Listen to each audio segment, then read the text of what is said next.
ಆಮೇಲೆ ಅಷ್ಟೊತ್ತಿಗೆ ಅಲ್ಲಿ ಇನ್ನೊಂದು ಕಪಲ್ ಒಬ್ಬರಿ ಅಂದರೆ ಆ ಜೆಂಟ್ಸಿಗೆ ಕಾಲ ಹತ್ರನೇ ಎಲ್ಲ ಪೆಟ್ಟು ಬಿಟ್ಟಿತ್ತು ಅನಿಸುತ್ತೆ, ಜೀವ ಹೋಗಿರಲಿಲ್ಲ. ಅವ್ರು ಹಿಂಗೆ ಕಾಲಲ್ಲಿ ಹಿಂಗೆ ಒದ್ದು ಹಿಂಗೆ ನೋಡಿಬಿಟ್ಟು ಜೀವ ಇದೆ ಅಂತ ಗೊತ್ತಾಗಿ ಹತ್ತಿರಕ್ಕೆ ಹೋಗಿ ಶೂಟ್ ಮಾಡಿದ್ದು ಸರ್. ಆಮೇಲೆ ಇನ್ನೊಂದು ಜಸ್ಟ್ ಒಂದು ಫರ್ಲಾಂಗ್ ದೂರದಲ್ಲಿ ನ್ಯೂಲಿ ಮ್ಯಾರಿಡ್ ಕಪಲ್, ತುಂಬ ಚಿಕ್ಕ ಹುಡುಗಿ, ಆ ಹುಡುಗರಿಗೂ ಇಲ್ಲಿ ಹಿಂಗಡೆ ಗುಂಡು ಬಿದ್ದುಬಿಟ್ಟಿತ್ತು. ಜಸ್ಟ್ ಒಂದಿಷ್ಟು ಬಿತ್ತಿ ಅಂತ ಇಷ್ಟು ಮಾಡ್ತಿದ್ರು. ಯಾರೂ ಹೆಲ್ಪಿಗಿಲ್ಲ ಸರ್. ಅಲ್ಲಿ ನೆಟ್ವರ್ಕ್ ಇಲ್ಲ, ಏನು ಮಾಡೋದು ಏನೂ ತೋಚ್ತಾ ಇಲ್ಲ. ಆಮೇಲೆ ನಮ್ಮ ಥರನೇ ನಾನು ಇವನು ಈಗ ಹೆಂಗೆ ತಾಯಿ ಮಗ ಮತ್ತು ಲೇಡೀಸ್ ಯಾರು ಇದೇ ಥರ ಸುಮಾರು ತಾಯಿ ಮಕ್ಕಳು ಓಡಾಡ್ತಿದ್ದೀವಿ. ಅವರಿಗೆ ಎಷ್ಟು ಜನನ ಕೊಂದ್ವಿ ಅನ್ನೋದು ಮೋಸ್ಟ್ಲಿ ಇಂಟೆನ್ಷನ್ ಇರಲಿಲ್ಲ. ಜೆಂಟ್ಸನ್ನು ನೋಡಿ ಆಮೇಲೆ ಈಗ ನಾನು ನಾನು ನನ್ನ ಗಂಡನ ಜೊತೆ ಇದ್ದೀನಿ ಅಂದರೆ ಈಗ ನಾನು ಹೆಂಗಿದ್ದೀನಿ, ನಾನೊಂದು ಹಿಂದೂ ಥರ ಕಾಣಿಸ್ತೀನಿ. ಅವ್ರಿಗೆ ಹೊಡೆದಿದ್ದಾರೆ. ಆಮೇಲೆ ಈ ಬಳೆ ಹಾಕ್ಕೊಂಡಿರೋದು ಈ ಥರ ಎಲ್ಲ ನೋಡಿ ಐಡೆಂಟಿಫೈ ಮಾಡಿ ಹೊಡೆದಿದ್ದಾರೆ. ಕೆಲವರಿಗೆ ದೂರದಿಂದ ನೋಡಿದಾಗ ಕರೆದು ಮಾತಾಡಿಸಿ ಹೊಡೆದಿದ್ದಾರೆ ಅಂತ ಆಮೇಲೆ ಗೊತ್ತಾಯಿತು. ನಾನು ಇಬ್ಬರನ್ನ ನೋಡಿದೆ ಸರ್. ಒಬ್ಬನ ಹತ್ರ ಮಾತಾಡಿದೆ. ಏನು ಸಾಧಿಸ್ದಂಗಾಯ್ತು ಅವ್ರು ನಿಮ್ಮ ಗಂಡನ ಕೊಂದು? ಏನೋ ಗೊತ್ತಿಲ್ಲ ಸರ್. ಇದು ಯಾವ ಫ್ಯಾಮಿಲಿಗೂ ಆಗಬಾರ್ದು ಸರ್. ಏನು ಅಪೀಲ್ ಮಾಡ್ಕೋತೀರಿ ಗೌರ್ಮೆಂಟಿಗೆ? ದಾರಿಯಲ್ಲಿ ಬರೋತ್ತಿಗೆ ಅಷ್ಟು ಸೆಕ್ಯೂರಿಟಿ ಇದ್ದಿದ್ದು, ಇದು ಎಂಥ ಜಾಗ ಅಂದರೆ ಬೋರ್ಡ್ ಬರಲಿಕ್ಕಾಗಲ್ಲ, ತಪ್ಪಿಸ್ಕೊಳ್ಳೋಕ್ಕಾಗಲ್ಲ. ಎಂಥವ್ರು ಇವಾಗ ಹಾರಿ ಚಂಗಂತ ಹಾರಿ ನಾನು ಎಲ್ಲೋ ಹೋಗ್ತೀನಿ ಆ ಥರ ಜಾಗ ಅಲ್ಲ. ಆ ಥರ ಜಾಗ ಇದ್ಮೇಲೆ ಕೆಳಗೆಲ್ಲ ಸೆಕ್ಯೂರಿಟಿ ಇದ್ದಾರಲ್ಲ, ಮೇಲಿನ ಹಂತದಲ್ಲಿ ಯಾಕೆ ಸೆಕ್ಯೂರಿಟಿ ಇಲ್ಲ? ಅಷ್ಟು ಧೈರ್ಯ ಯಾಕೆ ಬೇಕಿತ್ತು ನಮಗೆ? ನಾವು ಸರ್ಕಾರನ ನಂಬಿ ಇಷ್ಟು ವರ್ಷ ಏನಾಗಿಲ್ಲ. ಕಾಶ್ಮೀರ ಅಂದರೆ ಸ್ವರ್ಗ, ಅದನ್ನು ನಮ್ಮ ದೇಶದಲ್ಲೇ ಇದೆ, ನೋಡಬೇಕು ಅನ್ನೋ ಇದ್ರಲ್ಲಿ ಬಂದಿದ್ದು. ಬರೋತ್ತಿಗೆ 3 ಜನ, ಹೋಗೋತ್ತಿಗೂ 3 ಜನನೇ. ಆದರೆ ಬಾಕ್ಸಲ್ಲಿ ತೊಗೊಂಡೋಗ್ಬೇಕು ನಾವು.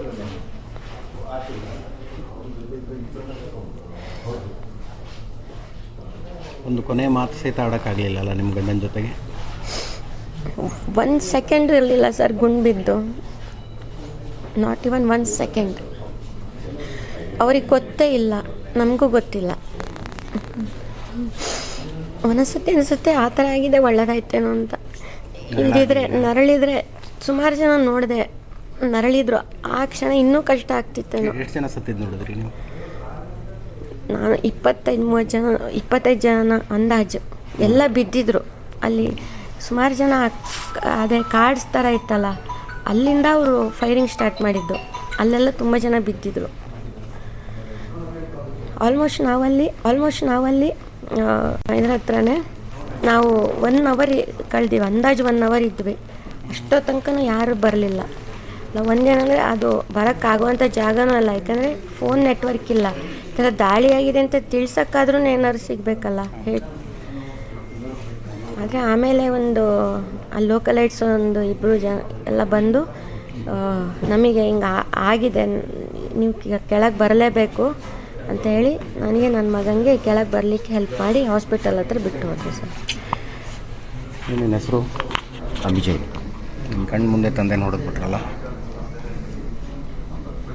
ಭಯ ಆಯ್ತು ಅವಾಗ? ಭಯ ಆಗಿಲ್ಲ, ಸಿಟ್ಟು ಬಂತು, ಬೇಜಾರಾಯಿತು. ಏನಂತ ಹೇಳಿದೆ ಅವ್ರಿಗೆ? ಕುತ್ತೆ ನಮ್ಮ ಅಪ್ಪಂಗೂ ಸಾಯಿಸ್ದೆಯಲ್ಲ, ನಮ್ಮಿಬ್ಬರೂ ಸಾಯಿಸುವಂತ ಜೋರಾಗಿ ಕೂಗ್ತಿದ್ದೆ. ಅವನು ರುಕೋ ರುಕೋ ನೈ ಮೋದಿಜಿ ಕೋ ಜಾಕೆ ಬೋಲ್ದು ಎಸ್ಸೆ ಆ ಥರ ಹೇಳ್ದ ಅವನು. ಆಮೇಲೆ ಹಂಗೆ ಹೋದ ಅವನು.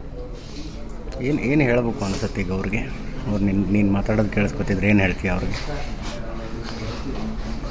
ಅವ್ರಿಗೆ ಏನೇ ಇದ್ರೂ ಅವ್ರಿಗೆ ಕೆಟ್ಟು ಅವ್ರ ಫ್ಯಾಮಿಲಿಗೂ ಮತ್ತು ಅವರಿಗೂ ಕೆಟ್ಟ ಸಾವು ಬರಬೇಕು. ಕೆಟ್ಟ ನರಳಿ ಸಾಯಬೇಕು ಅವರೆಲ್ಲ. ಮುಂಚೆ ಎಲ್ಲೆಲ್ಲಿ ಹೋಗಿದ್ರಿ ನೀನು ಅಪ್ಪ ಅಮ್ಮ ಎಲ್ಲ? ಟುಲಿಪ್ ಗಾರ್ಡನ್, ಮೊಘಲ್ ಗಾರ್ಡನ್ ಅಂತ ಇದೆ. ಫಸ್ಟ್ ದಿನ ಅಲ್ಲಿ ಹೋಗಿದ್ದು. ಆಮೇಲೆ 2ನೇ ದಿನ ಬೋಟ್ ಹೌಸಲ್ಲಿ ಶಿಕಾರ ರೈಡ್ ಮಾಡಿದ್ವಿ. ಆಮೇಲೆ ಸೋನ್ಮಾರಿಗೆ ಹೋಗಿದ್ವಿ.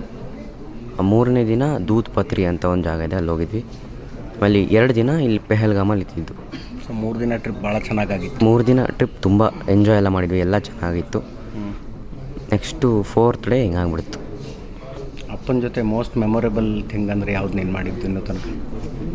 ಇದೆ Kashmir trip best memory. Best. ಇನ್ನೂ ಸುಮಾರಿದೆ, ಈಗ ಸದ್ಯಕ್ಕೆ ನೆನಪಾಗ್ತಿರೋದಂದರೆ ಇದು ಬೆಸ್ಟ್. ತುಂಬ ಎಂಜಾಯ್ ಮಾಡಿದ್ರು ಅವರು. ಅವ್ರಿಗೆ ಒಂದು ಡ್ರೀಮ್ ಇತ್ತು ಕಾಶ್ಮೀರಿಗೆ ಬರಬೇಕಂತ.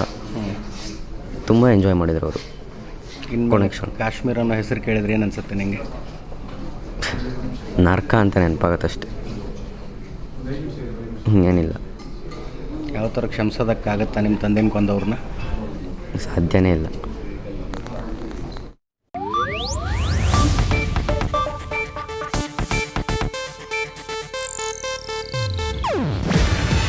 ಇದು ಏಷ್ಯಾನೆಟ್ ನ್ಯೂಸ್ ನೆಟ್ವರ್ಕ್ ಪ್ರಸ್ತುತಿ.